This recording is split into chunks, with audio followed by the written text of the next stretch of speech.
கேள்வி பார்வையாளர் வணக்கம். இந்த நேர்காணலை நாம் சந்திக்க இருக்கும் சிறப்பு விருந்தினர் தமிழர் தேசிய கழகத்தின் தலைவர் வழக்கறிஞர் மு க வையவனூர் சார். வணக்கம். வணக்கம் சிவா. தஞ்சாவூர் மாவட்டத்தில் அண்மையில காவல் நிலையம் முன்பாக ஒரு கீர்த்திகா என்ற பெண் தற்கொலை பண்ண சம்பவம் மிகப்பெரிய பேசுபொருள் ஏற்படுத்திருக்கு. குறிப்பா பார்த்தோம்னா தேவேந்திர குல வேளாளர் சமூக மக்கள் மத்தியில் ஒரு அதிர்ச்சியான செய்தியாகவும் தொடர் போராட்டங்கள்லாம் எடுத்துட்டு இருக்காங்க. தற்போது அந்த பிரச்சனை எந்த மாதிரியான சூழல்ல சார் இருக்கு? கீர்த்திகான்ற ஒரு பொண்ணு காவல் நிலையத்துல வாசலுக்கு முன்னாடி அவங்க சூசைட் பண்ணுறாங்க. எதுக்காக சூசைட் பண்ணுறாங்க அப்படின்னாக்கா, அவருடைய உடன் பிறந்த சகோதரர் தினேஷ் பேர் ஐயா தினேஷ்ன்னு சொல்லுவாங்க. அவங்க அப்பா பேர் ஐயாவு. இவர் பேர் ஐயா தினேஷ்ன்ற பேரில் தான் அவர் சமூக செயல்பாட்டாளராக இருக்கார். அவர் யாருன்னு பார்த்தீங்கன்னா, பசுபதி பாண்டியன் அவருடைய ஒரு தீவிரமான ஒரு பற்றாளர். தேவேந்திர குல வேளாளர் கூட்டமைப்பு அப்படிங்கிற அந்த கூட்டமைப்பில் தஞ்சாவூர் மாவட்ட செயலாளராக வேலை செஞ்சுட்டு வர்றார். ஒரு இளமையான ஒரு துடிப்பான ஒரு பையன். அவன் எப்போதுமே இளைஞர்கள் பட்டாலாம் இருப்பாங்க. அது என்னன்னாக்கா, எப்போதுமே கிராமங்களில் இளைஞர் பட்டாங்களை யாரெல்லாம் வச்சுருக்காங்களோ அவங்கெல்லாம் காவல்துறைக்கு கொஞ்சம் ஒரு உறுத்தலாகவே இருக்கும். இந்த மாதிரி டீம் சேரக்கூடாது, செட் சேரக்கூடாது, ஏதாவது ஒன்றுனா நமக்கு எதிராக கிளம்புவாங்க அந்த மாதிரி. அப்போ ஏற்கனவே அமைப்பில் வேற பொறுப்பாளராக இருக்கிறதுனால சில உரிமைகள் சார்ந்த போராட்டம், நல்லது ஆர்ப்பாட்டம் இந்த மாதிரிலாம் போகும்போது அதில் 1-2 வழக்குகள் அவர் மேலே போடுறாங்க. சரியா? அந்த வழக்குகளுக்கு பிறகு காவல்துறை இவனுடைய செயல்பாடு அடுத்தடுத்து போக போக சில புட்டப்பு வழக்குகளும் சேர்த்து போட்டு முடக்க பார்க்குறாங்க. அவங்க கீழே லோக்கலில் பெரும்பாலும் இருக்கிறதுல வெளியில் திருப்பூர் போகிறது, வேலை செய்கிறது, வீட்டுக்கு செலவு கொடுக்கறது, இப்படி தான் போயிட்டு இருக்கு. 8ஆம் தேதி போலீஸ் இவனை ஒரு விசாரணைக்கு கூப்பிட்டு போகிறாங்க. எதுக்கு கூப்பிட்டு போகிறாங்க அப்படின்னாக்கா, இந்த பையனுடைய அப்பாவை பக்கத்து தெருவை சேர்ந்தவங்க ஒரு ஆறுமுகம், அருண் பாண்டியன் நினைக்கிற 2 பேர், அவங்க இந்த மதுபான கடைகள் மூடிய பிறகு அந்த மறுநாள் திறக்கிறதுக்கு இடைப்பட்ட நேரத்தில் அங்கே டாஸ்மாக்ல சரக்கை வாங்கி இல்லீகலாக விற்கிறாங்க. அதுக்கு இந்த ஐயா தினேஷ்ன்றவருடைய ஐயாவை உங்கள் ஏரியாவில் நீங்கள் விற்று கொடுங்க, நாங்கள் சரக்கு எடுத்து தரோம், நீங்கள் விற்று கொடுங்க அப்படின்ற மாதிரி பேசுகிறாங்க. அப்போ இந்த பையன் என்ன செய்கிறானாக்கா, இந்த மாதிரிலாம் விற்று கொடுக்காத, இந்த மாதிரிலாம் போகக்கூடாது அப்படின்னு சொல்லி அவங்க அப்பாவை சத்தம் போடுறான். சத்தம் போட்டுட்டு பாப்பா வேற பொண்ணு பார்க்க வர்றாங்க, நிச்சயம் வர அதில் நிச்சயதார்த்தம் நடக்க வேண்டியது இருக்கு, அதனால நாளைக்கு ஊரில் இருக்கிற ஒரு மாதிரியா பேசுவான், அது நாளைக்கு பிள்ளைங்களுடைய எதிர்காலத்தை கேள்விக்குறியாக்குன்றதுனால அதை செய்யாதுன்னு சொல்லி இவங்க அப்பாவையும் சத்தம் போட்டுட்டு அந்த வித்துத்தான்னு சொன்னாங்க பாருங்க, அவங்களையும் போய் சத்தம் போடுறேன். எங்கள் அப்பாவை இந்த மாதிரிலாம் ஒத்து தர சொல்லி நீங்கள் கட்டாயப்படுத்தாதீங்க அப்படின்னு சொல்லி சத்தம் போடுறேன். சத்தம் போட்டு அன்னைக்கு அவங்க தாய் மாமா ஒருத்தர் பக்கத்தில் ஏதோ இறந்து போயிட்டாருன்னு சொல்கிறாங்க. அந்த கேதத்துக்கு போயிடலாம். போயிட்டு இரவு வீட்டில் படுத்துறோம். காலையில் 8ஆம் தேதி காலையில் 7 மணியை ஒட்டி பையனை விசாரணைக்கு இந்த நடுக்கவேரி காவல் ஆய்வாளர் கூட்டிகிட்டு போகிறாங்க. வீட்டில் கேட்கும்போது சும்மா ஒரு விசாரணைக்கு கூப்பிட்டு போகிறேன், திருப்பி விட்டுருவேன்னு சொல்லிட்டு தான் கூப்பிட்டு போகிறாங்க. அங்கே போனால் எஃப்ஐஆர் போட்டு ரிமாண்ட் பண்ணுறதுக்கான வேலையை பார்க்குறாங்க. அப்போ ஏற்கனவே அந்த புகார் கொடுத்தாங்க பாருங்க, அவங்களே நாங்கள் ராசியாக போயிடுறோம், நான் புகார் கொடுக்கலன்னு சொல்லிட்டு பின்வாங்குறாங்க. பின்வாங்கினோட இந்த அம்மா என்ன சொல்லுது, சாதியை சொல்லி திட்டி, உங்களுக்கு வேற வேலையே இல்லையாடா, சண்டை போட்டுட்டு வருவீங்க, அப்புறம் நீங்களாம் ராசியாக போயிடுவீங்க, நாங்கள் உங்களுக்கு இது பண்ணணுமா அப்படின்னு சொல்லிட்டு சத்தம் போட்டுட்டு, அதெல்லாம் உன்னை விட முடியாது, நீ வாபஸ் வாங்கினா வாபஸ் வாங்கிக்க, நான் சூமோட்டோவை கேஸை ஃபைல் பண்ணுறேன் அப்படின்னு சொல்லிட்டு இந்த அம்மா அவனை வழக்கு பதிவு செஞ்சு ரிமாண்ட் பண்ண உடனே இந்த பிள்ளைங்க என்ன ஆயிடுச்சுனாக்கா, ஒரு 4-5 நாள் தான் இருக்கு நிச்சயதார்த்தத்துக்கு. ஏற்கனவே இங்கே நிறைய மாப்பிள்ளைகள் பார்க்கறது, அப்புறம் இந்த பையனை பற்றி தப்பா மேலே கேஸ் இருக்கு அது இருக்குன்னு சொன்ன உடனே அப்போ பின் வாங்கிட்டு போயிடுறாங்க. அதெல்லாம் கடந்து இன்னைக்கு ஒரு நிச்சயதார்த்தங்கிற ஒரு நிலையை எட்டி அதுக்கு ஒரு 4 நாட்கள் இருக்கு அப்படின்ற போது அதுக்குள்ள இவனை தினேஷை தூக்கி இந்த அம்மா காவல் ஆய்வாளர் சர்மிளான்னு நினைக்கிறேன், அவங்க தூக்கி ரிமாண்ட் பண்ண உடனே இந்த பிள்ளைங்களுக்கு என்னடா நம்ம ஃபியூச்சர் இப்படி ஆகி போச்சே அப்படின்னு சொல்லிட்டு ஸ்டேஷனில் போய் மன்றாடுதுங்க. சொல்கிறாங்க, இந்த மாதிரி நிச்சயதார்த்தம் இருக்குது, எங்கள் அம்மா இல்லை, ஏற்கனவே இறந்து போயிட்டாங்க, எங்கள் அப்பாவுக்கு பார்வை குறைபாடு இருக்குது, என் தம்பி மட்டும்தான் உழைச்சி நாங்கள் இந்த மாதிரி இது பண்ணிகிட்டு இருக்கோம், நீங்கள் அவனை தூக்கி ரிமாண்ட் பண்ணினா நிச்சயதார்த்தம் கெட்டு போயிடும், எங்கள் வாழ்க்கையெல்லாம் ஒரு மாதிரி ஆகிடும், கிராமத்தில் 4 விதமாக பேசுவாங்க அப்படின்னு சொல்லிட்டு இது மன்றாடுறாங்க. ஒரு பெண் காவல் ஆய்வாளர் தான். கொஞ்சம் கூட ஒரு மனசாட்சி இல்லாமல் சண்டை போட்ட 2 பேரும் ராசியாக போய்க்கிறோம்னு நீங்கள் வழக்கே போட்டாலுமே கோர்ட்டில் நாளைக்கு வந்து 2 பேருமே வந்து நாங்கள் காம்ப்ரமைஸ் ஆகிட்டோம்னு சொல்லி சொன்னால் கோர்ட்டே அந்த வழக்கை ரத்து பண்ண போகுது. அப்போ அது ஆரம்பத்திலேயே அவங்க அங்கே ராசியாக போய்க்கிறோம்னு சொன்னால் இனிமேல் அந்த மாதிரிலாம் செய்யக்கூடாதுன்னு சொல்லி சத்தம் போட்டு அவங்கள வந்து அனுப்பி விட்டுருக்கலாம். இந்த அம்மா பெர்சனல் வெஞ்சன்ஸ் மாதிரி தனிப்பட்ட வன்மமாக ஏற்கனவே இந்த அம்மா விசாரித்தா அந்த மாதிரி சாதி அடிப்படையிலேயே தான் அது கொஞ்சம் வன்மமாக தான் நடந்துக்கிடுவாங்கன்னு சொல்கிறாங்க. ஏற்கனவே அந்த பகுதியில் ஒரு 3 பேர் மேலே குண்டாசு போட்டு அதை கண்டித்து ஆர்ப்பாட்டம்லாம் நடந்துதான் சொல்கிறாங்க. அதுக்கப்புறமா இந்த சம்பவம் நடந்திருக்கு. இப்போ தங்களுடைய வாழ்க்கை எதிர்காலம் வந்து வீணாக போயிடுச்சு, பாழாயிடுச்சுன்ற அடிப்படையில் அந்த அம்மாட்ட மன்றாடும் போது அந்த அம்மா ஒரு சக மனுஷியாக கூட பார்க்காம நீங்கள் போகலைன்னா விபச்சார கேஸில் உடனே தூக்கி சிறையில் போட்டுருவேன்னு சொல்லி மிரட்டின உடனே இந்த பிள்ளைங்களுக்கு என்ன செய்யுதுன்னே தெரியல. இது வடக்குன்னு அந்த நேரத்தில் என்ன பண்ணிடுச்சுங்கன்னா, இந்த பூச்சிக்கொல்லி மருந்து வீட்டில் வச்சுருப்பாங்க. விவசாயத்தில் குடும்பத்தில் எல்லா இடத்துலையுமே அது இருக்கும், களைக்கொல்லி இந்த மாதிரி இருக்கும். அதை எடுத்துகிட்டு வந்து காவல் நிலைய வாசல் இவ்வளவு சொல்லி நீங்கள் வந்து என் தம்பியை ரிமாண்ட் பண்ணிட்டீங்கல்ல, என் வாழ்க்கை பாலா போச்சு அப்படின்னு சொல்லிட்டு மருந்து குடிக்கிறாங்க. அந்த மேனகான்னு நினைக்கிறேன், கீர்த்தியா மேனகா 2 பேரும் குடிக்கிறாங்க. அது அந்த குடிக்கிறப்பவும் வந்து அந்த அம்மா என்ன சொல்லுது, உங்களை மாதிரி இந்த மாதிரி நாடகத்தெல்லாம் நாங்கள் நிறைய பார்த்துருக்குறோம், விஷத்தை குடிக்கிறாங்க நாடகத்தை போறேன்னு சொல்றாங்க.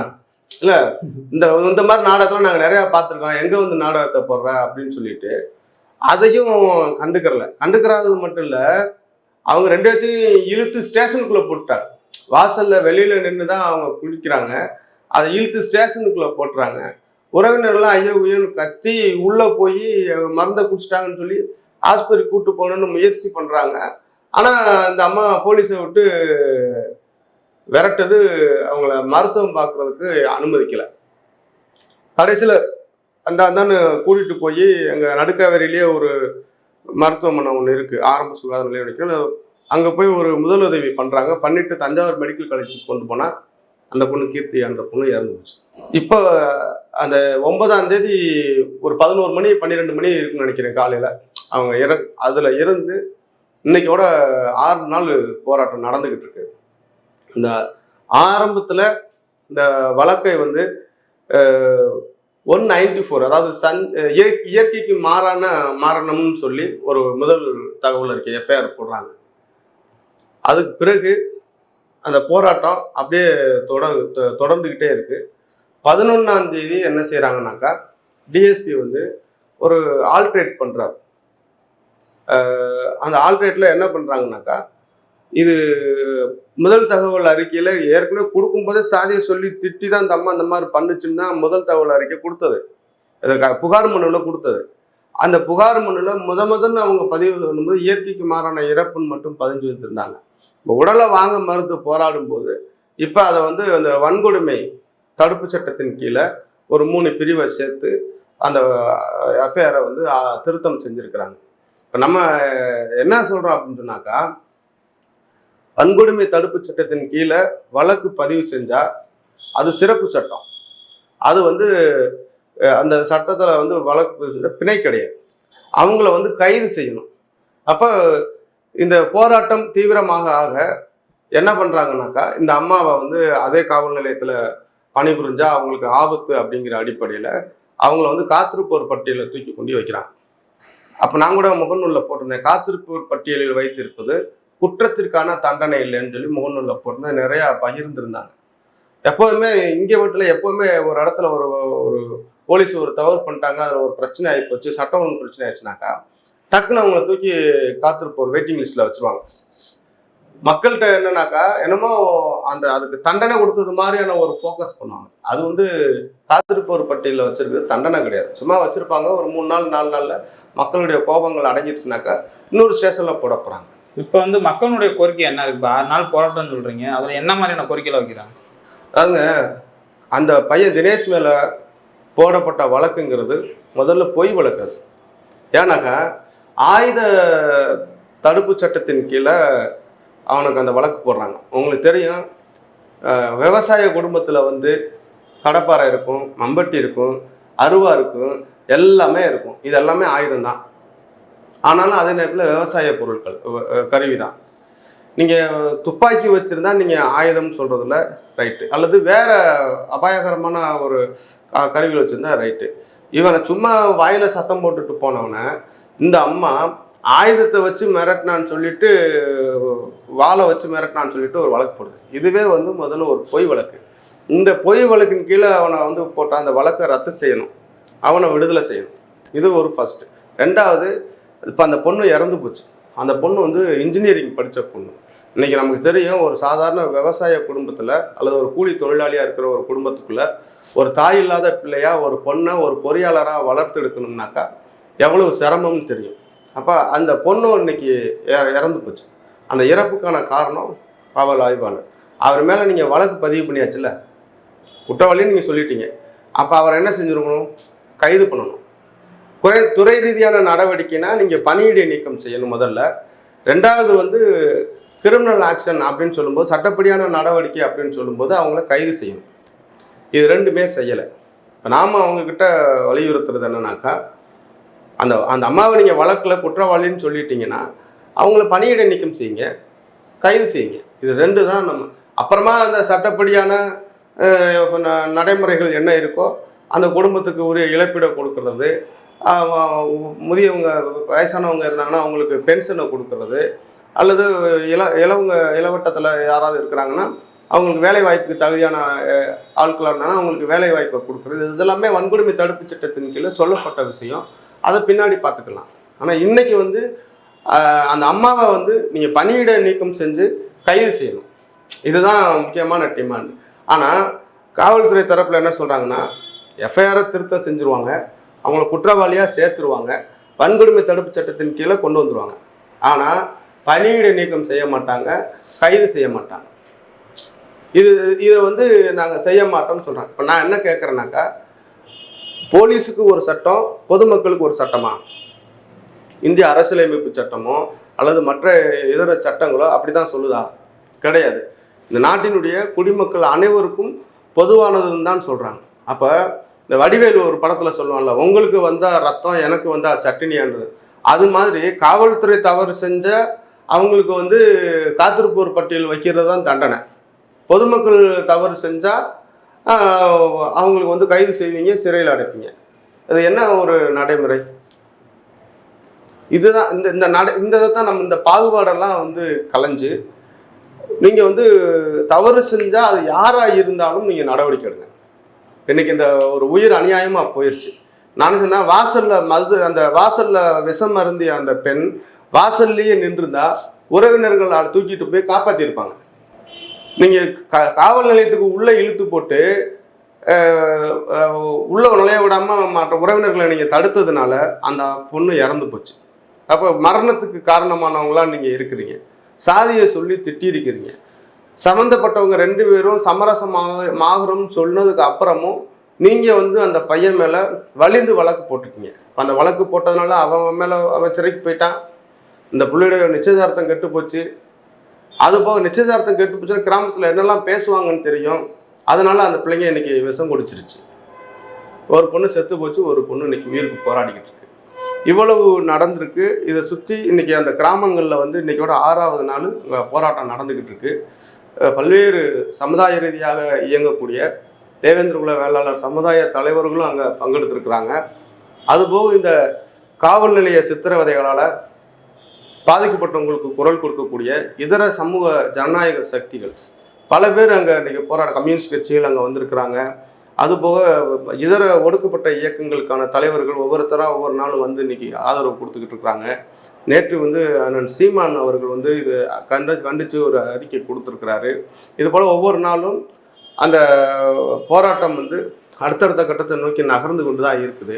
ஆனால் காவல்துறை மட்டும் நகராமல் இருக்குது. இறுதி அந்த சம்பவத்தை மையப்படுத்தி அரசுக்கு என்ன சார் சொல்ல வருவீங்க? நான் என்ன சொல்ல வரேன்னா, போலீஸ் வந்து கட்டுப்பாட்டில் வச்சிருக்கிறது முதலமைச்சர். இங்கே ஒரு சென்சிட்டிவான ஒரு விஷயங்கள் போகும்போது கண்டிப்பாக வந்து அது மேலே வரைக்கும் தகவல் கொண்டு போய் சொல்லுவாங்க. ஒரு ஒரு ஒரு வாரத்துக்கு முன்னாடி வந்து அந்த ஐஜி ஒரு ஒரு பேசின ஒரு வீடியோ வந்து ஆடியோ ஒன்று சமூக ஊடகங்களில் வைரல் ஆச்சு. அது என்னன்னாக்கா, ஒரு அம்மா வந்து அந்த ஒரு ஆய்வாளர்கிட்ட புகார் கொடுக்கறதுக்காக ஃபோனில் பேசுகிறாங்க.